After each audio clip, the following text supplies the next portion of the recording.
विधानसभेच्या निवडणुकीमध्ये मला एवढा कॉन्फिडन्स होता की लोकसभेला निकाल काही आलेले असतील, विधानसभेमध्ये मागच्या काही काळामध्ये मी प्रचंड मोठ्या प्रमाणावर काम उभं केलं होतं. हेमंत पाटील यांनी याबाबत तुमच्यावरची कुरघोडी केली असं तुम्हाला वाटतं का? तुमच्याकडे दोन जयप्रकाश आहेत, जयप्रकाश मंगळ आणि जयप्रकाश दांडेगावकर. राजकीय दृष्ट्या कोण जास्त चतुर आहे? राजकीय दृष्ट्या चतुर म्हणून काय सांगता येणार. तुम्ही बघा, तुमचं पुणे, पुणेला आकार उकार वेलांटी काना मात्र आहे. वसमतला काय आहे का? वसमत प्लेन नाव आहे, त्यामुळे वेगळं निश्चित आहेच ना सर. राजू नवघरेला वसमत बाजार समितीमधून जर तुम्ही राजकीय ताकदीवर, राजकीय मोठ्या लोकांच्या पाठबळावर जर काढू शकत असाल तर त्याला त्यांच्यापेक्षा उंचीच्या ठिकाणी आम्ही बसवणार. गोदाकाठची किंवा पूर्णाकाठची जी गावं आहेत त्या गावांमध्ये मोठ्या प्रमाणात अवैध वाळू उपसा होतो आणि राजकीय पाठिंब्याशिवाय होतं होत नाही असं अनेकांचं मत आहे. ते आमदार खासदार मंडळी पण अशा अवैध वाळू उपशाच्या पाठीशी उभे राहतात का? 2019 मध्ये तुमचं स्वतःचा अनुभव काय? निवडणुकीला फक्त उभं टाकलं, बाकी काहीच करायची गरज पडली नाही, सगळं लोकांनीच केलं. डोक्यावर घेऊन नाचले लोक त्यावेळेस. हिंगोलीचं दुसरं एक दुःख आहे किंवा दुःख नाही, तिथे पालकमंत्रीच टिकत नाहीत. काय तुम्ही आमदार लोक त्याला फार त्रास देता का पालकमंत्री? नमस्ते, मी योगेश कुटे. लेट्सअपमध्ये तुमचं सर्वांचं खूप खूप स्वागत. विधानसभा निवडणुकीला आता जवळपास 1 वर्ष पूर्ण होत आहेत आणि या 1 वर्ष कालावधीमधला जे आमदार निवडून आलेले आहेत त्यांचा कामाचा रिपोर्ट या निमित्तानं आपण सुरू करणार आहोत, आमदारांचं रिपोर्ट कार्ड. आणि आपल्या पहिल्याच कार्यक्रमामध्ये वसमतचे आमदार राजूभाई नवघरे आज आपल्यासोबत आहेत. एक सामान्य कार्यकर्ता, गावचा सरपंच ते दुर्मिळ आमदारकी, असा त्यांचा प्रवास राहिलेला आहे. हिंगोलीसारख्या एका जिल्ह्यातून त्यांची राजकीय कारकीर्द बहरलेली आहे. पण प्रत्यक्षामध्ये मतदारसंघामध्ये काही घडलेलं आहे का, मतदारांच्या पदरी काय पडलेलं आहे, याचा सगळा लेखाजोखा आज आपण त्यांच्याशी बोलून घेणार आहोत. राजूभाई, तुमचं लेट्ससोबत खूप खूप स्वागत. धन्यवाद. काय कशी वाटली 1 वर्षाची आमदारकी, कशी गेली? मी प्रत्येक गोष्टीमध्ये, जी प्रत्येक गोष्ट आहे ती कष्ट करून मिळवलेली आहे. बरं, त्यामुळं त्याच पद्धतीनं कष्ट करून 1 वर्ष घातलेलं आहे. बरं, अच्छा. पण जेव्हा असं वाटलं होतं की लोकसभेला ज्या पद्धतीचे निकाल आलेले होते आणि तुमच्याही मतदारसंघामध्ये थोडंसं महाविकास आघाडीला तिथं हे राहिलेलं होतं, तर असं वाटत होतं विधानसभेला यश मिळेल म्हणून? लोकसभेच्या निवडणुकीचं जो प्लॅनिंग असते किंवा जे काय ठरलेलं असते ते वरून ठरण्यात येते. बरं. आणि लोकसभेचा आणि विधानसभेचा आणि जिल्हा परिषदचा आणि ग्रामपंचायतचा या निवडणुका सगळ्या वेगवेगळ्या असतात. बरं, असं माझं मत आहे. विधानसभेच्या निवडणुकीमध्ये मला एवढा कॉन्फिडन्स होता की लोकसभेला निकाल काही आलेले असतील, विधानसभेमध्ये मागच्या काही काळामध्ये मी प्रचंड मोठ्या प्रमाणावर काम उभं केलं होतं. बरं. ज्या पद्धतीनं आपण बघितलं असेल की त्या मतदारसंघातील जी कोरडवाहू जमीन आहे ती पाण्याखाली आणण्यासाठी असेल, पूर्णा नदीवरील बॅरेजेसच्या असतील. आपला जिल्हा हा एज्युकेशनली बॅकवर्ड होता, पण आमदार अजित पवार साहेब आणि हसन मुश्रीफ साहेब यांच्या पाठीमागे लागून मी आमच्या जिल्ह्यासाठी मेडिकल कॉलेजच्या बाबतीमध्ये असेल ही सगळी कामं उभं केली होती. कामाचा एवढा मोठा डोंगर उभा केला होता की त्यावेळेस निश्चित मला प्रचंड मोठ्या प्रमाणावर आत्मविश्वास होता की या विधानसभेमध्ये निश्चित आपल्याला यश मिळेल. गेल्या वर्षभरात असं कोणतं महत्त्वाचं काम तुम्हाला असं वाटतं की ते मार्गी लागले, तुम्हाला समाधान आहे? सगळ्यात महत्त्वाचं मराठवाड्यासाठी आणि ग्रामीण भागासाठी शेतीला पाणी, पाण्याच्या मधून उत्पादन मिळवणं आणि त्या उत्पादनाची कारखानदारी करणं आणि त्या कारखानदारीमध्ये शेतकऱ्यांची मुलं नोकरीला असणं, हा माझ्या दृष्टीने एक अत्यंत महत्त्वाचा विषय. मी यावेळेस जो माझ्या मतदारसंघातील सगळ्यात कोरडवाहू भाग म्हणून ओळखला जात होता, Amba circle, Shirad Shahapur circle, Shinde Pangra circle, Purjal circle आणि खांडेगावचा काही भाग, या सर्कलमध्ये आम्ही सिद्धेश्वर उपसा जलसिंचन नावाची योजना आहे ती मागच्या कित्येक वर्षापासून प्रस्तावित आहे, पण त्याचा कुठेही पाठपुरावा झालेला असला तरी मागच्या लोकप्रतिनिधींना यश मिळालं नव्हतं. पण यावेळेस मी आता त्यांना तात्विक मंजुरी या वर्षभरामध्ये घेतलेली आहे. आमदार अजित पवार साहेबांनी याच्यासाठी मला मदत केलेली आहे. आमदार विखे पाटील साहेबांनी सुद्धा यामध्ये मला मदत केलेली आहे आणि त्या विभागातील किमान 7,500 हेक्टर जमीन पाण्याखाली त्या निमित्ताने येणार आहे. तो कोरडवाहू भाग होता. जे कोरडवाहू शेतकरी त्यांचं दुःख खूप मोठ्या प्रमाणावर असते, पण या वर्षभरामध्ये मी त्यांना न्याय देण्यासाठी 25% काम केले. पण आता आपण पाहिलं की मराठवाड्याला मोठ्या प्रमाणात पुराचा फार मोठा फटका बसला. तुमच्या मतदारसंघात परिस्थिती काय होती आणि तुमच्या भागातल्या शेतकऱ्यांना मदत मिळालेली आहे का? शेतकऱ्यांच्या बाबतीमध्ये जर बघितलं असतं तर काय, शेतकऱ्यांच्या नशिबी कायम दयनीय अवस्था आहे. कधी पाऊस कमी पडतो, कधी जास्त पाऊस होतोय. आता मागच्या 2-3 वर्षापासून पाण्याची एवढी अनियमितता आहे की कधी पाऊस पडला की एक 10-20 गावं धरते आणि तिथं जोरदार अतिवृष्टी व्हायली बरं. आणि त्यामुळं शेतकऱ्यांचं नुकसान खूप मोठ्या प्रमाणावर झालेलं आहे. पण तुम्ही बघितलं असाल की शेतकऱ्यांचं नुकसान खूप मोठ्या प्रमाणावर झालंय. सोयाबीन सारखी पिकं असतील, कापूस असन, हळद असन, सोयाबीन असन, ऊस असन, केळी असन, ह्या सगळ्या पिकांना खूप मोठ्या प्रमाणावर फटका बसलेला आहे. पण शेतकऱ्यांनी तेवढेच ते सुद्धा खंबीर असतात. शेतकरी एक माझ्या मते तर उत्कृष्ट अर्थशास्त्रज्ञ.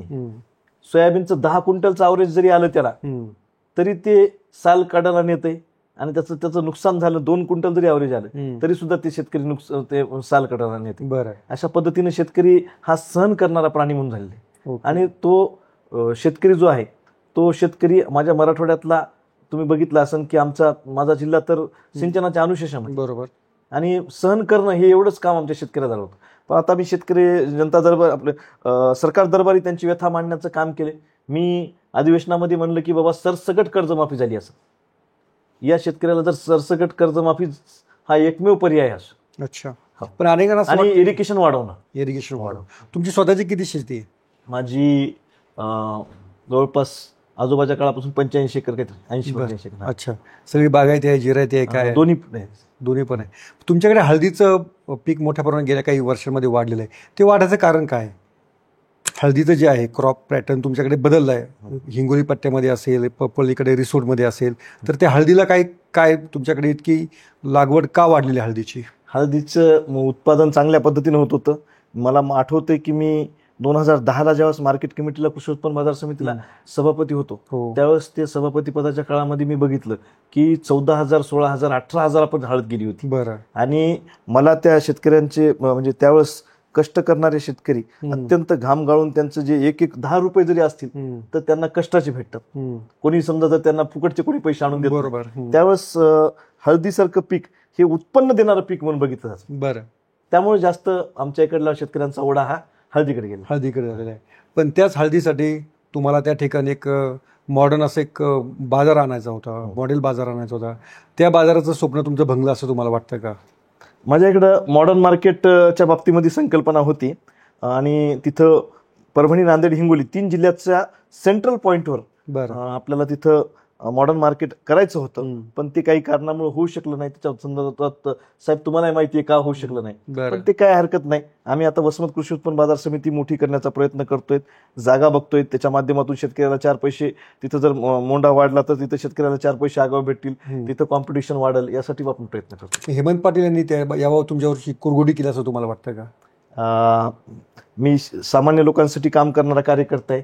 शेतकऱ्यांसाठी काम करणारा, शेतमजुरासाठी काम करणारा, माझ्या तरुणांसाठी काम करणारा कार्यकर्ता आहे. त्यामुळं मी कधी कोण्या मोठ्या लोकांच्या कुरघोडीवर याच्यावर कधी विचार करत नाही. कधी त्याचं राजकारणात नाव बी घेत नाही कोणाचंच मी समोरच्या माणसाचं. ज्या लोकांनी मला मोठं केलंय त्या लोकांसाठी मी काम करतो. ओके. तुम्ही राजकीय टीका टिप्पणी कधी करत नाही? तुम्ही बघितलं असं कुठे बघा तुम्ही की वेगवेगळे स्टेटमेंट विरोधामध्ये येतात, पण मला त्यांना उत्तर देण्यासारखं काय वाटत नाही. बरं.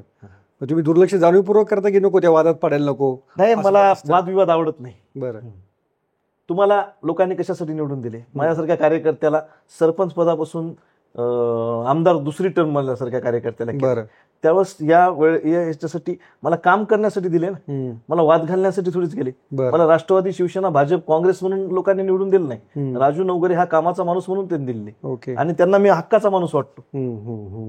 तुम्ही असं म्हणता की तुम्हाला वादविवाद घालायला आवडत नाहीत, पण आम्ही त्या पूर्ण सहकारी साखर कारखाने व्यासपीठावर तुम्ही जयप्रकाश दांडेगावकर यांच्याशी वाद घालताना दिसताय. माईकची खेचाखेची चाललेली, तो काय प्रकार होता? माईकची खेचाखेची नव्हती. शेतकऱ्यांचे प्रश्न मी मांडण्यासाठी तिथं गेलो होतो. काही गोष्टीमध्ये आमच्यामध्ये मतभेद झाले होते की बाबा शेतकऱ्यांचं एक म्हणणं होतं आणि मॅनेजमेंटचं एक म्हणणं होतं. त्यावेळेस मी दांडेगावकर साहेबांसोबत किंवा कुठेही माईकची ओढाओढी झालेली नाही. त्यांना फक्त मी एवढंच सांगितलं की बाबा दरवेळेस ते म्हणतात की तुम्ही यांच्यात वार्षिक सर्वसाधारण सभेमध्ये बोला म्हणून, आणि मी प्रत्येक वेळेस तिथं त्यांची बाजू मांडण्याचं काम करत होतो. बरं. आणि शेतकऱ्यांची बाजूही तिथं मांडत होतो. पण यावेळेस शेतकऱ्याची बाजू मांडायला गेल्यानंतर ते म्हणले की वार्षिक सर्वसाधारण सभा संपली, त्यावेळेस सगळ्या शेतकऱ्यांनी तिथं गदारोळ. ओके. पण हे जयप्रकाश दांडेकर तुमचे कधी काळी मार्गदर्शक होते, तुमचे राजकीय गुरु असं पण म्हटलं जातं. त्यांचाच तुम्ही पराभव केला गेल्या निवडणुकीमध्ये. कसं काय घडून आणला तुम्ही? पराभव म्हणजे काय, म्हणजे ते माझे फॅमिली मेंबर आहेत. बरं. फॅमिली आजही तेवढंच. काय फॅमिली म्हणजे कसं नातं तुमचं? काही नाही असं नातं काही नाही. बरं. रक्ताचं नातं काही नाही? रक्ताचं नातं नाही, पण आपण त्यांना माझे नेते आहेत ते दांडेगावकर साहेब. मी त्यांना आजही मानतो, कालही मानत होतो. पण आधी कधी त्यांचा निवडणुकीमध्ये आता वेगवेगळे विचार प्रवाह झाल्यानंतर निवडणुका एकमेकाच्या विरोधात लढवलेल्या आहेत आम्ही. आणि 2019ला ज्यावेळेस मी तयारी केली त्यावेळेस ते म्हणले की बाबा मी थांबतो. नंतर त्यांनी पुन्हा म्हणले की बाबा नाही मला निवडणूक लढवावं लागते म्हणून. 24च्या वेळेस त्यांनी म्हणले की मला निवडणूक लढवावं लागते. पण मी पण अजितदादा पवार साहेबांच्या नेतृत्वाखाली काम करत होतो, ती शरद पवार साहेबांच्या नेतृत्वाखाली काम करत होतो. यांचं वरी जमलं नाही पवार साहेबांचं आणि दादाचं, म्हणून आता आम्हाला खाली लढवावं लागलं. बरं, ओके. तुमच्याकडे 2 जयप्रकाश आहेत, जयप्रकाश मुंदडा आणि जयप्रकाश दांडेगावकर. राजकीय दृष्ट्या कोण जास्त चतुर आहे? राजकीय दृष्ट्या चतुर म्हणून काही सांगता येणार नाही, पण दोघांची माझे अत्यंत स्नेहाचे संबंध आहेत. बरं. जयप्रकाश मुंदडा साहेबाला गेल्या वेळेस त्यांच्या विरोधात मी निवडणूक लढवली. त्यांनी तिसऱ्या दिवशी मला घरी बोलून सत्कार केला. बरं. हे तुमच्याकडे वेगळं वातावरण दिसतंय, असं इतर मतदारसंघामध्ये नाही. आम्ही द्वेषाचं राजकारण करत नाही. बरं. द्वेषाचं राजकारण मी करत नाही आणि आमच्या मतदारसंघातही द्वेषाचं राजकारण फार कमी प्रमाणात. बरं. की एकमेकाशी बोलणं चालणं 100% आपले सुरू असतं, म्हणजे आपले दुश्मन नसतात ना. तुम्हाला तुमची विचारसरणीनुसार काम करायचं असते, त्यांना त्यांच्या विचारसरणीनुसार काम करायचं असते. तुम्हाला फक्त तिथं तुमची विचारसरणी बरोबर आहे की तुम्हाला त्या पद्धतीनं जर काम केलं. आणि समजा लोकप्रतिनिधी काय असतो, लोकांतून निवडून आलेला असतो, त्यांना काम लोकांसाठी करायचं असते. राजकीय नेत्यातले भांडणं कुठं करत बसायचे बाकी. असं होतं कधी जयप्रकाश दांडेगावकर यांच्या कार्यकर्त्याला त्यांचं काम काय केलं म्हणून तुम्ही दमदाटी केली, असं कधी होतं का? नाही, असं कधी नाही झालं. तर तुमच्या कार्यकर्त्यांनी तुमच्या विरोधक दमदाटी करत असं कधी होतं का? नाही, असं नाही. तुम्ही असं सांगता की वसमत जणू काय म्हणजे असं रामराज्यात वसमत मध्ये वेल क्वालिफाईड लोक आहेत. वसमत मध्ये असं आहे की वसमत मध्ये बाकीच्या याच्यामध्ये फरक 100% असं. बरं. तुम्ही बघा, तुमचं पुणे आहे, पुण्याला आकार उकार वेलांटी काना मात्र आहे. वसमतला काय आहे का? वसमत प्लेन नाव आहे, त्यामुळे वेगळं निश्चित आहेच ना साहेब. ओके. त्यामुळे असं राजकीय प्रत्येक राजकीय स्पर्धा असतं वेगळं, पण निवडणुकीच्या काळामध्ये सूडबुद्धीनं आम्ही वागत नाहीत. आम्ही लोकांसाठी काम करणारे कार्यकर्ते, निश्चित लोकांचं हित ज्याच्यामध्ये तेवढंच काम करतो. बरं, ओके. तुमचा एक जो किस्सा गाजलेला होता तो म्हणजे बाजार समिती सभापती पदाचा, की त्या सभापती पदाच्या कारकिर्दीमुळे तुमच्या राजकीय कारकिर्दीला नवीन वळण मिळालं किंवा नवीन उंची मिळाली असं म्हणू शकू. की तुम्ही सभापती झाल्यानंतर असं काय काम केलं होतं की तुमच्यावर जेव्हा अविश्वास ठराव आला होता तेव्हा शेतकरी रस्त्यावर आलेले होते त्या ठरावाच्या विरोधात? मी 2010ला ज्यावेळेस कृषी उत्पन्न बाजार समितीचा सभापती पहिली वेळ झालो त्यावेळेस बाजार समितीमध्ये क्वचितच शेतकरी यायचे. बरं. पण मी ज्यावेळेस सभापती झालो त्यावेळेस व्यापारामध्ये स्पर्धा करून शेतकऱ्यांच्या मालाला भाव जास्त भेटला पाहिजे, कारण आमच्या इथं बोली पद्धत आहे. बोली पद्धतीमध्ये कॉम्पिटिशन जर झालं, स्पर्धा झाली जर व्यापाऱ्यामध्ये, तरच शेतकऱ्यांना जास्त भाव मिळू शकतो. आणि किमान आधारभूत किमतीपेक्षाही जास्त शेतकऱ्यांना भाव भेटला पाहिजे यासाठी आपण प्रयत्न करत होतो. त्यांचं हळदीला बीट झालं पाहिजे, त्याचं माप झालं पाहिजे, त्यांना शेतकऱ्यांना व्यवस्थित पैसे भेटले पाहिजे, यासाठी आपण सातत्यानं काम करत होतो. कोणी आडीनडीचा जर एखादा शेतकरी आला, त्याचे जे काय प्रश्न असतील तर ते मी तिथं बसून सगळ्याची मिटवत होतो. त्यामुळे शेतकऱ्यामध्ये आणि माझ्यामध्ये एक आपुलकीचं, प्रेमाचं, स्नेहाचं नातं त्यामुळे तयार झालं. आणि त्या प्रेमाच्या संबंधामुळं ते माझ्यावर म्हणजे त्यांच्या स्वतःच्या मुलासारखं प्रेम करायचे शेतकरी सुद्धा.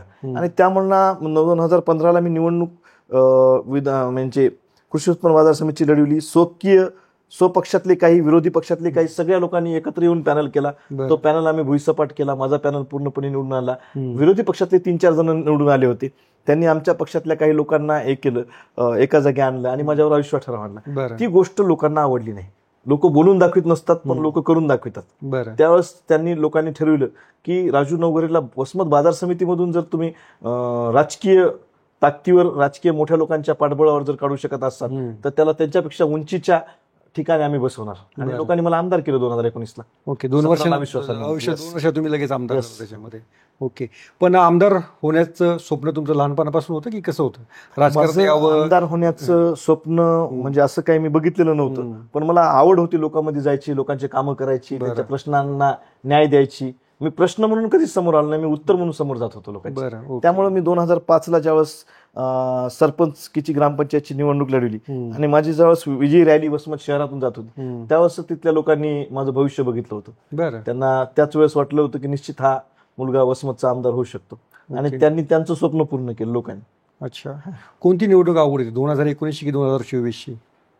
दोन्ही निवडणुका आम्ही कार्यकर्त्याच्या जीवावर सामान्य लोकांच्या प्रेमावर लढवले. त्यामुळे मला कोणती अवघड सोपं काय नव्हतं. बरं, ओके. हा. कारण यावेळेस मताधिक्य चांगलं आहे तुमचं, जवळपास हो. 25-30 हजाराचं मताधिक्य. ते 2019 29,500. 29,000चं मताधिक्य, बरोबर. गेल्या वर्षी 8,500. अच्छा, पण गेल्या वर्षी अवघड होती का मग? नाही, गेल्या वर्षी तर मी नवीन होतो कार्यकर्ता. बरं, हा, निवडणुकीला फक्त उभं टाकलं, बाकी काहीच करायची गरज पडली नाही, सगळं लोकांनीच केलं. ओके. डोक्यावर घेऊन नाचले लोक त्यावेळेस पण. अच्छा. पण आता त्यावेळेस उमेदवार असं झालं की आमच्या पक्षाचेच एक जिल्हाध्यक्ष होते, ते वंचित बहुजन आघाडीकडून उभं टाकले.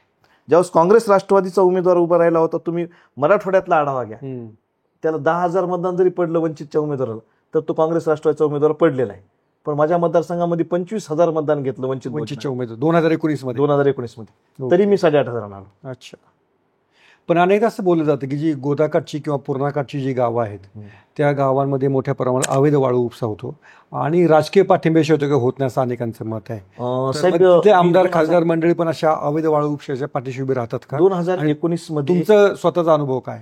2019 मध्ये ती 2019च्या अगोदरपासून सुद्धा ते पूर्णा नदी तिथं आहेत, गोदावरी नदी, गोदाकाठ तिथं आहे. कोणत्याही राजकीय कार्यकर्त्याला त्याचा कोणत्याही राजकीय नेत्याला, आमदाराला, खासदाराला त्याचा कार्यकर्ता कुठे वाळू माफिया असतील आवडणार नाही. पण ते तिथल्या परिस्थितीनुसार ते करत असतील, बाकी मला काय जास्त माहिती नाही. तुमचे कार्यकर्ते आहेत का वाळू चोरणारे म्हणा किंवा वाळू उपसणारे, काय म्हणायचं त्याला आता? आहेत की नाही? खूप कमी असतील म्हणा, असले तरी मला माहित नाही कन्फर्म तेवढं काही. बरं, पण तुम्हाला कधी याची गाडी सोडा, याची गाडी सोडण्यासाठी फोन तहसीलदाराला करावा लागतो का? मला टाळतात लोक फोन लावण्यासाठी त्याच्या संदर्भातला. कधी आले तर फोन करावे लागतात कार्यकर्त्यासाठी. बरं, ओके. मग काय सांगतात तहसीलदाराला? तहसीलदाराला काय सांगणार आता, तुम्ही बाबा काय करताय ते सहकार्य बघा म्हणतो, त्याची पावती फाडून घेऊन त्याला काय करताय मदत ते करा. ओके. पण कधी थांबणार हा वाळू उपसा? आता काय वाळू उपसाच्या बाबतीमध्ये तर काय, आता ते सगळ्यांना ते आता जर शासनानं जे हे केलेलं आहे, नवीन धोरण आणलेले, त्यानुसार निश्चितच त्याच्यामध्ये बदल होईल. तुमची क्लिप फार गाजलेली होती, म्हणजे होती ते दिनेश कुलकर्णी नावाचे एक पत्रकार होते आणि त्यांना दमदाटी केल्याचं ते प्रकरण होतं. नाही, दमदाटी वगैरे केली नव्हती. आणि तुम्ही त्यांच्यावर भरपूर गुन्हे पण दाखल केले होते. नाही, बिलकुल मी त्याच्यामध्ये कुठेही इन्व्हॉल्व नव्हतो. तुम्ही जर तिथं खरी माहिती घेतली तर मग 2024 मध्ये तो माझ्यासोबत म्हणजे कुठेही तो विरोधात नव्हते, आणि अशा पद्धतीने झाले असतील. त्यांचा कुठेतरी काहीतरी गैरसमज झाला असेल. काही लोक, राजकीय लोक पण तिथं त्याच्यामध्ये तेल ओतायचं काम करत असतात, त्यांनी केलं असेल, बाकी काही विषय नाही. तुम्ही असं कसं काय विरोधकाला पण कसं काय जिंकून घेता तुम्ही? जो तुमचा विरोधक असतो तो नंतर तुमचा मित्र कसा काय होऊन जातो? माणूस फक्त प्रेमाने जिंकले जाते. बरं, ते प्रेम लावण्याचं काम आपण करतो. अच्छा. हां. या 2019 आणि 2024 या माणसाला, लोकांना फक्त काम गोड आहे, आणि तुम्ही तुमची भावना प्रामाणिक ठेवल्यानंतर, तुमचं काम जर प्रामाणिक ठेवलं तर लोक निश्चित तुम्हाला स्वीकारतात. ओके. 2019 आणि 2024 या दोन ॲफिडेव्हिटमध्ये संपत्तीचा किती फरक पडला होता? तेवढं नाही लक्षात माझ्या, बघून घेऊन सांगतो. अच्छा, फॉर्म माझा ते भावानं भरला होता. तरी पण काय संपत्ती किती वाढली असं विचारायचं? ॲफिडेव्हिट हा मुद्दा वेगळा आहे. म्हणजे आम्ही एकत्रित कुटुंब पद्धती आहे माझ्या इथं. मी मागच्या वेळेस पण तिथं भाषणामध्ये सांगितलं की मला समजा जर बाबा 4 भाऊ आहेत, आम्ही बरं एकत्रित कुटुंब आहे, ग्रामीण भागातून आलेले आहेत आम्ही. माझं गाव बाबुळगाव म्हणून, बरं, पूर्ण सहकारी साखर कारखान्याच्या बाजूला, वसमतच्या बाजूलाच. बरं. आणि बाबुळगावच्या सरपंच पदापासून माझे वडील सुद्धा सरपंच होते. अच्छा, तुमचे वडील पण सरपंच होते? आजोबा माझे MSc मॅथमॅटिक्स झाली होती त्या काळामध्ये. बरं. आणि आम्ही करत असताना 4 जण आमची जॉईंट फॅमिली आहे, आणि शेती करतो आम्ही सगळ्या पद्धतीनं. बरं. माझ्या नावानं 8.5 एकर जमीन आहे. मी त्याही वेळेस भाषणात सांगितलं की माझ्या नावानं 8.5 एकर जमीन आहे, आणि तुम्हाला मला निवडून जर नाही आणलं तर माझ्यावर दुसरी काही वेळ येऊ शकते, त्यामुळे तुम्ही निवडून आणा. लोकांना भावनिक आव्हान केलं होतं. आणि आजोबाच्या काळापासून 80-85 एकर जमीन आहे. बरं. वडील पण एकत्र फॅमिली जमीन आहे. वडिलाला भाऊ नाहीत, पण आम्ही 4 जण भाऊ आहेत. तुम्ही 4 जण भाऊ. ओके. दरवेळी आम्ही बातम्यांमध्ये पाहतो की अजित पवार हे आमदारांना दर आठवड्यात मंगळवारी त्यांच्या बंगल्यावरती भेटतात. तर काय मार्गदर्शन करतात तुम्हाला दर आठवड्याला? ते मार्गदर्शन नाही, आता तुम्ही बघितलं असाल की राजकीय क्षेत्रामध्ये खूप मोठ्या प्रमाणावर घडामोडी घडत असतात. बरं. ह्या घडामोडी घडत असताना काही जे फेक नेरेटिव्ह पसरले असतात आपण कधी वेगवेगळ्या सोशल मीडियाच्या माध्यमातून, इलेक्ट्रॉनिक्स मीडियाच्या माध्यमातून, वृत्तपत्राच्या माध्यमातून, आणि सातत्यानं त्या वेगवेगळ्या चर्चा चालू असतात. बरं. ते आमचं ब्रेन वॉश व्हायचं काम तिथं खऱ्या अर्थानं होत असतं. बरं. आणि ते फेक नेरेटिव्ह ज्या बातम्या आहेत आपल्या जी काही सत्यता आहे ती लोकांपर्यंत पोहोचविण्याचं काम त्या माध्यमातून होते. बरं. आमदार अजित पवार साहेबांचं भाषण त्या माध्यमातून होते, तटकरे साहेबांचं होते आणि पक्षाची ध्येय धोरणाच्या बाबतीमध्ये ते चर्चा करतात. एखाद्या आमदाराचं काही काम अडकलेलं असेल तर तिथं त्यांना त्या बाबतीमध्ये बोलता येते, स्नेहभोजन होते. आणि तुम्ही बघितले की महाराष्ट्रात काम करणारा माणूस म्हणजे दादा आहेत आणि त्यांच्या सानिध्यात सुद्धा आम्हाला काही वेळ भेटतो. ओके. आजीदादांकडे गेल्यानंतर दर मंगळवारी तुम्ही निवेदन किंवा मागणी घेऊन जाता का काही ना काही? मतदारसंघातले एवढे प्रश्न असतात की आता 200-250 गावं, एक शहर आमच्या मागं. तुम्ही बघितलं असेल मराठवाड्यातल्या आमदारांना, ग्रामीण आमदार जे आहेत त्यांना खूप मोठ्या प्रमाणावर कष्ट आहेत. त्यांचे प्रश्न आमचे खूप जास्त असतात. मग ते सोडवण्यासाठी आम्ही हक्काचं व्यासपीठ एकच आहे दादा. बरं. त्यामुळे तुम्ही त्यांच्याकडे हक्कानं जाता. निश्चित. जेव्हा राष्ट्रवादी काँग्रेसमध्ये फूट पडली तेव्हा अजितदादांकडे जायचा हा निर्णय का घेतला होता आणि कशाच्या आधारे घेतला होता? आमचं तुम्ही जर बघितलं असेल तर राष्ट्रवादीच्या सगळ्या आमदाराचं या कुटुंबावरच प्रेम आहे. पवार कुटुंब. समजा आता कोणाच्या कुटुंबातून जर वेगवेगळ्या पद्धतीने जर झाले तर ते थोडंसं अडचण तयार होती, पण आमदार सगळेच दादाच्या संपर्कात सातत्यानं होते. आम्हाला निवडणुकीच्या वेळेसच्या तिकीट देण्याच्या बाबतीमध्ये असन, रोज आमची जी काही दैनंदिन कामं असतील ते दादाकडेच जास्त प्रमाण पडत होते. दादा शब्दाचा पक्का आहेत, त्यामुळे आम्ही दादाकडे सगळ्या पद्धतीने आम्ही केले. आमच्यावर सुद्धा दादा तेवढ्याच पद्धतीनं विश्वास ठेवतात, तेवढ्याच पद्धतीने आमच्या कामाला न्याय देण्याचं काम करतात. ओके. आम्ही पाहतो तुमच्या जिल्ह्यातले दुसरे एक आमदार आहे संतोष बांगर, ते कावड यात्रा काढतात, दंड थोपटतात, बनीवर दिसतात. काय तुम्ही तसं कधी करत नाही का? आता प्रत्येकाचं वेगवेगळी पद्धत असते. बरं. एखाद्याचं काम करते वेळेस त्यांना त्या पद्धतीने आवडत असेल ते त्या पद्धतीने काम करतात. बरं. आमची पद्धत वेगळी आहे. प्रत्येकानं एका स्टाईलनं काम न करता आपापल्या पद्धतीनं काम करून शेवटी लोकांना न्याय देण्याचं काम केलं पाहिजे. आम्ही पाहतो त्यांच्या याच्यामध्ये क्लिपमध्ये कोणा रिक्षावाल्याकडे पावती फाटली की ते पोलिसाला सांगतात तू तंगड तोडू का रे, हे तोडू का रे. तर तुम्ही पण तसंच बोलता का? नाही, ती त्यांची पद्धत वेगळी असेल, माझी पद्धत वेगळी आहे. बरं. मी त्या यांना अधिकाऱ्याला, कारण माहिती काय हे जे प्रशासन असते ते पांढरा हत्ती असते, थोपटीत काम करावं लागते. प्रत्येकाची पद्धत वेगळी असते, माझी पद्धत वेगळी. निश्चित त्या कार्यकर्त्याचं पुढच्या काम करतो, पण माझी पद्धत माझ्या पद्धतीने करतो. ओके. तुमच्या तालुक्यामधला जो महत्त्वाचा प्रश्न आहे तो शैक्षणिक गुणवत्तेचा, आणि त्याच्यावर तुम्ही चांगलं काम करताय. तर ते काय नवोदय विद्यालयात प्रवेश मिळवण्यासाठी तुम्ही प्रवेश परीक्षेचा एक तुम्ही सराव सगळ्यांकडनं करून घेता, तर ते कधीपासून करता, त्याला कसा रिस्पॉन्स मिळतो? मागच्या 5-7 वर्षापासून आम्ही सातत्यानं नवोदयची किंवा कॉम्पिटेटिव्ह एक्झामची प्री एक्झाम आम्ही घेतो. म्हणजे नवोदयची परीक्षा जर 10 तारखेला असेल तर 1 तारखेला आमची ही परीक्षा होती. आणि त्याच्या माध्यमातून आमच्या मतदारसंघातील वसमत, औंढा, आसन आणि जिल्ह्यातून सुद्धा जेवढे विद्यार्थी येतील तेवढ्या विद्यार्थ्यांची आपण ही परीक्षा घेतो. गेल्या वर्षी आम्ही 4,500 मुलांची ही परीक्षा घेतली, की ज्याच्या माध्यमातून क्वेश्चन पेपर कसा येणार आहे. ग्रामीण भागातील विद्यार्थी असतात, शेतकऱ्याचे, शेतमजुराचे, ग्रामीण भागातील मुलं जिल्हा परिषदेच्या शाळेत जातात. मोठ्या लोकांचे मेट्रो सिटीमध्ये जात असतील, मोठमोठ्या याच्यामध्ये जातात. मग त्या स्पर्धेच्या युगामध्ये, या स्पर्धेच्या युगामध्ये त्या मुलामध्ये आणि या मुलामध्ये सुद्धा कुठेही फरक राहिला पाहिजे. स्पर्धा काय असते, स्पर्धा परीक्षा काय असतात हे या विद्यार्थ्यांना ग्रामीण भागातल्या माहीत झालं पाहिजे. म्हणून आम्ही दरवर्षी ह्या परीक्षा घेतो.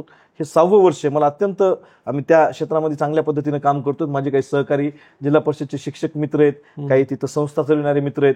म्हणजे माझ्याकडे तर संस्था नाहीत आता, म्हणजे आता आपण जस्ट आता काही युनिट आपण सुरू करतोय, पण ह्या जिल्हा परिषदच्या शिक्षकांचा खूप मोठ्या प्रमाणात मला उपयोग होतो. आम्ही दरवर्षी ती परीक्षा घेत असतो.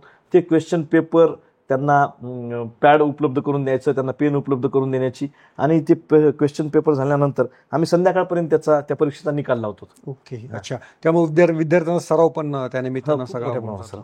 ओके. अनेकदा आम्ही पाहतो की ग्रामीण भागातल्या आमदारांना भरपूर फोन येतात, इकडे तिकडे फोन करायचा असतो. तर तुमचाही फोन आता असा सतत वाजत असतो का?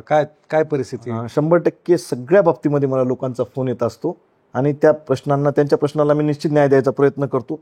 मी जवळपास सगळे फोन उचलण्याचा पण प्रयत्न करतो आणि त्यांचे प्रश्न निश्चित सोडत असतो. पण जरा जास्त सोशल मीडियाच्या समोर येत नाहीत. आम्ही प्रसिद्धी त्याची करत नाहीत. आम्ही काम खूप मोठ्या प्रमाणावर चांगल्या पद्धतीनं माझ्या पद्धतीनं करण्याचा मी प्रयत्न करतोय. बरं. तुमच्या जिल्ह्यामधले एक राजीव सातव चांगले एक नेते होते. तुमच्या आणि राजीव सातवांचे संबंध कसे होते? खूप चांगले होते. 2000 2007ला आम्ही जिल्हा परिषदला सोबत होतो. अच्छा, माझ्या आई होत्या आणि ते स्वतः होते. बरं माझं महिलाला सुटल्यामुळे आई उभं टाकलेल्या होत्या बरं आणि मी जस्ट राजकारणात आलो. 5ला सरपंच झालो. 2007ला ते जिल्हा परिषद मेंबर होते. मुटकुळे साहेब आमचे, तानाजीराव मुटकुळे आहेत ना आता, होय. हिंगोलीचे आमदार, ते सुद्धा त्यावेळेस होते. एक चांगला नेता आपण सगळ्यांनीच गमावलेला आहे. एक अत्यंत उत्कृष्ट पद्धतीने त्यांचं कामकाज होतं. सगळ्यांशी लोकांशी मिळून मिसळून राहण्याचं काम केलं असेल. 2014 मध्ये आम्ही एवढ्या लाटेमध्ये आमची हिंगोलीची सीट ही काँग्रेसची आली होती, त्याच्यावरून तुम्ही समजा. बरोबर. अच्छा, अतिशय 1617 मतांनी ते निवडून आले होते तेव्हा मोदी लाटेमध्ये. तेव्हा पण तुम्ही बघितलं असेल की त्यावेळेस लोक 3-3 लाखानं पडले काँग्रेस राष्ट्रवादीचे याच्यातले. बरोबर, बडे नेते पडले. पण हे त्यावेळेस 1600 मतांना का होईना निवडून आले होते ना. बरोबर. ओके. आणि ज्यावेळेस म्हणजे राज्यसभेवर खासदार म्हणून सुद्धा ते गेले होते आणि पुढच्या भविष्यामध्ये सुद्धा एक देश पातळीवर नेता म्हणून त्यांना लौकिक मिळालं असतं. पण ती चुणूक जिल्हा परिषदेमध्ये दिसून आली होती का? हा, निश्चित. त्याच्या अगोदर ते पंचायत समितीला उपसभापती होते. पंचायत समिती सदस्य होते. नंतर जिल्हा परिषदला आले. नंतर ते टप्प्याटप्प्यानं राज्यसभेपर्यंत गेले. सगळे सभागृह बघितले ना. लोकसभेचं बघितलं, राज्यसभेचं बघितलं, विधानसभेचं बघितलं त्यांनी. बरोबर. जिल्हा परिषद, पंचायत समितीचं बघितलं. Okay okay. तुम्हाला असं मुंबईत गेल्यानंतर असं काय वाटतं की बाबा या नेत्यासारखं भाषण झालं पाहिजे, या नेत्यासारखं आपण बोललं पाहिजे, असं काही वाटतं का तुम्हाला विधानसभा विधिमंडळात गेल्यानंतर? तुम्ही जर माझे भाषण बघितले तर तुम्ही मला तुमच्यासारखं सगळ्यांना बोललं पाहिजे. हो का रे? बरं. सभागृहामध्ये मी जेव्हा बोलायला सुरुवात करतो बरं त्यावेळेस सगळे सभागृहातले सदस्य माझं भाषण ऐकतात. ओके. कारण आवाज तसा आहे आपला. म्हणजे वक्तृत्व कमावलंय की काय? ओरिजिनल तसंच नाही, ओरिजिनलच आहे ना. बरं. ओके. पण तुम्हाला असं काय वाटतं की बाबा वसमतसाठी जर पुढच्या काही 4-5 वर्षामध्ये काही प्रोग्राम करत असेल तर हे 4-5 प्रश्न मार्गी लागले तर तुम्हाला वाटतं की 2029 पर्यंत वसमतमध्ये मोठ्या प्रमाणात चांगला बदल घडून येऊ शकेल? मग मी तुम्हाला सांगतो की ग्रामीण भागापासून सांगतो आणि शहरापर्यंत, वसमत शहरामध्ये निघतो. माझा जिल्हाच हा एज्युकेशनली बॅकवर्ड जिल्हा म्हणून ओळखला जातो. त्यानंतर आमच्या जिल्ह्यामध्ये सिंचनाचा अनुशेष आहे. तो मागच्या काळामध्ये 2014ला बहुतेक मुख्यमंत्री फडणवीस साहेब आणि आमच्या जिल्ह्यातले एक आमदार आहेत तानाजीराव मुटकुळे साहेब, या दोघांनी प्रयत्न करून ते अनुशेष, ते कोणत्याही पक्षाचे असो, ज्यांनी जे काम केले ते स्पष्टपणे सांगायचा माझा स्वभाव आहे. त्यांनी त्याचा काढला. मी त्याच्या पद्धतीनं 2019 पासून ते 23 पर्यंत सभागृहामध्ये प्रत्येक वेळेस एकच बोललोच की माझा जिल्हा एज्युकेशनली बॅकवर्ड आहे. एज्युकेशनली बॅकवर्ड आहे. मग मराठवाडा मुक्तीसंग्रामच्या निमित्तानं मराठवाड्यातली आमची बैठक लागली तब्बल 9 वर्षानंतर. त्यामध्ये आम्ही मेडिकल कॉलेज मंजूर करून घेतलं. हिंगोलीसाठी हिंगोलीत जिल्ह्यात धरावं लागेल ना. सिंचनाचा अनुशेष वसमतमध्ये नाही. बरोबर. तो अनुशेष जो काढतो तो आपण पूर्ण ऑल ओव्हर जिल्ह्याचा. एज्युकेशनली बॅकवर्ड होतो आम्ही. तो अनुशेष थोड्या प्रमाणात मिटवण्याचा प्रयत्न केला. काही मुटकुळे साहेबांना तिकडं त्यांच्या इकडे काही बंधारे केले. मी माझ्या इकडे जवळपास 3 बॅरेजेस केले. एक पूर्णा नदीवरला पिंपळगाव कुटेचा बॅरेजेसचं काम चालू आहे. परळी दसरथीला एक बॅरेज व्हायला आहे आणि दुसरा पोटा नावाचं गाव आहे तिथे एक, आणि पिंपळगाव म्हणून एक आहे. ते पूर्ण तालुक्यात येते पण आमच्या कारखान्याच्या एरियामध्ये येतो. पूर्ण सहकारी तिथं आपण इरिगेशन वाढवण्याचं काम त्या माध्यमातून केलेलं. ओके. हो. आणि पुढच्या काळामध्ये जर करायचं असलं तर तिथं कारखानदारी वाढली पाहिजे. त्यासाठी आम्ही 50 एकर जागा एक्वायर करतोय. तिथे MIDC आणतोय. ती जागा कमी आहे पण अजून आम्हाला त्याच्यात काय करता येते ते प्रयत्न करतोय आम्ही. तिथल्या मुलांच्या हाताला जर रोजगार भेटला तर ते खूप मोठ्या प्रमाणात होईल. शुगर फॅक्टरी आहेतच तिथं.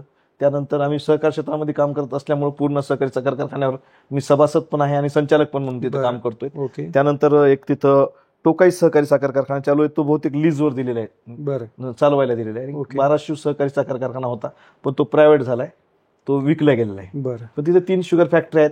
तिथलं हाताला रोजगार तरुणांच्या भेटला पाहिजे, त्यांना चांगल्या दर्जाचं शिक्षण भेटलं पाहिजे म्हणून मी लॉ कॉलेजच्या बाबतीमध्ये आम्ही प्रस्ताव टाकलाय आमच्याच याच्या म्हणजे एक संस्थेमार्फत. ते सुद्धा आता मंजूर झालेलं आहे. वेगवेगळे कॉलेजेस तिथे आले पाहिजे, त्यांना एज्युकेशन चांगल्या पद्धतीचं भेटलं पाहिजे. कॉम्पिटेटिव्ह एक्झामसाठी आम्ही जवळपास 1 कोटी रुपयाची तिथं बिल्डिंग आता बांधलेली आहे. तिथं स्पर्धा परीक्षेच्या माध्यमातून सगळे जे पुण्याचे क्लासेस आहेत, दिल्लीचे क्लासेस आहेत, मुंबईचे क्लासेस आहेत, जेवढ्या स्पर्धा परीक्षेचे केंद्र होतात त्याच्या ऑनलाईन क्लासेस आपण तिथं उपलब्ध करून देण्याचा प्रयत्न करतोय.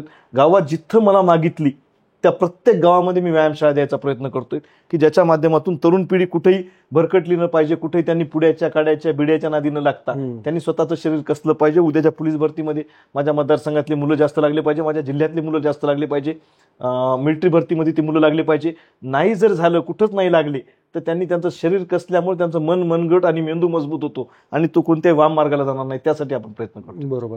आणखी एक महत्वाचा मुद्दा आहे की आम्ही मराठवाड्यातील शहर म्हटलं की धुळीचं साम्राज्य दिसतं. 100% वसमत पण त्याला अपवाद नाही आहे. वसमतसाठी काय तुमच्या डोक्यामध्ये वसमतसाठी आता वसमत नगरपालिकेच्या माध्यमातून आपण स्वच्छता मोहीम हातात घेणार आहेत पुढच्या काळामध्ये. मी ग्रामीणमध्ये खूप मोठ्या प्रमाणावर काम केलं. शहरासाठी मी निधी आणू शकलो, पण ज्या पद्धतीनं शहरामध्ये स्वच्छता पाहिजे त्या पद्धतीने केलं नाही. पण आता नवीन टीम आपण उतरतोय नगरपालिकेच्या माध्यमातून. आता नव्या निवडणुका लागतात, अध्यक्षपदापासून ते सगळी तरुण टीम आपण त्या माध्यमातून नगरपालिकेची उभं करतोय. पुढच्या काळामध्ये तिथं शाश्वत विकास होईल. तिथले सगळे वॉर्ड स्वच्छ असले पाहिजे, कुठेही घाणीचं साम्राज्य नसलं पाहिजे. अंडरग्राऊंड ड्रेनेज आपण तिथे करतोय, आपण त्या माध्यमातून त्यांना रोड ग्रँटच्या माध्यमातून तिथे केलेलं आहे. सुशोभीकरणाचं शाश्वत सुशोभीकरण त्या माध्यमातून आपण तिथे करतोय. महान पुरुषांचे तिथं आपण पुतळे बसून त्यांची विचारसरणी आपल्या जीवनामध्ये काहीतरी आली पाहिजे, यासाठी आपल्याला पुढे प्रयत्न करायचे. प्रत्येक समाजाचं, छोट्या छोट्या समाजाचं, कारण आपला विकास जर गेला तर तो शेवटच्या घटकापर्यंत गेला पाहिजे. ज्यांचं 200-500 एवढी जरी लोकसंख्या आहे, त्यांना सुद्धा त्यांच्या समाजाचे तिथं धार्मिक कार्यक्रम, सांस्कृतिक कार्यक्रम, विचाराची देवाणघेवाण तिथं झाली पाहिजे. त्यांच्या मुलीमाईंचे लग्न, साखरपुडी तिथं झाली पाहिजे. यासाठी सभागृह तिथं आपण सगळे उपलब्ध करून देण्याचं काम हे पुढच्या काळात करायचं. निश्चित मराठवाड्यातल्या काही शहरामध्ये धुळीचं साम्राज्य आहे, त्यासाठी आपण काही मशीन्स मागवलेले आहेत. त्या मशीनच्या माध्यमातून आपण ती स्वच्छता करण्याचा प्रयत्न पण भविष्य काळात करणार.